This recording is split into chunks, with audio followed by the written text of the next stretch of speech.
తెలంగాణలో భానుడి భగభగలతో ప్రజలు అల్లాడుతున్నారు. ఎండ తాకిడి తట్టుకోలేక ప్రాణాలు పోగొట్టుకుంటున్నారు. రోజు పదుల సంఖ్యలో వడదెబ్బ మరణాలు నమోదవుతున్నాయి. కొద్ది రోజులుగా రాష్ట్రంలో రోజు వడదెబ్బతో 30 నుంచి 40 మంది వరకు మరణిస్తున్నారు. ఆదివారం కూడా రాష్ట్ర వ్యాప్తంగా 42 మంది వడదెబ్బతో మరణించారు. ఈ స్థాయిలో వడదెబ్బ మరణాలు సంభవిస్తుండటంతో వడదెబ్బతో మరణించిన వారి కుటుంబాలకు ప్రభుత్వం 4 లక్షల రూపాయల పరిహారం ప్రకటించిన విషయం తెలిసిందే. కానీ ఈ పరిహారం అందుకోవాలంటే మాత్రం కొన్ని నిబంధనలు పాటించాల్సిందే అంటున్నారు అధికారులు.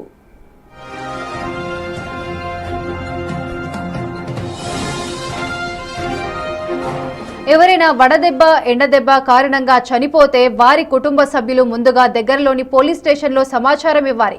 వడదెబ్బ కారణంగానే ఆ వ్యక్తి మరణించాడని కంప్లైంట్ ఇవ్వాలి. దగ్గరలోని ఆరోగ్య కార్యకర్త లేదా ఏఎన్ఎం గ్రామంలో ఆరోగ్య ఉప కేంద్రం, ప్రాథమిక ఆరోగ్య కేంద్ర సిబ్బందికి, స్థానిక రెవెన్యూ సిబ్బందికి సమాచారం ఇవ్వాలి. మరణానికి కారణం ఏంటో తెలియడానికి ప్రభుత్వ ఆసుపత్రిలో మృతదేహానికి పోస్టుమార్టం చేయించాలి. వీటన్నిటికంటే ముఖ్యం, సదరు వ్యక్తి మరణించిన రోజున ఆ ప్రాంతంలో ఉష్ణోగ్రత నిర్ణీత స్థాయి కంటే ఎక్కువ నమోదై ఉండాలి.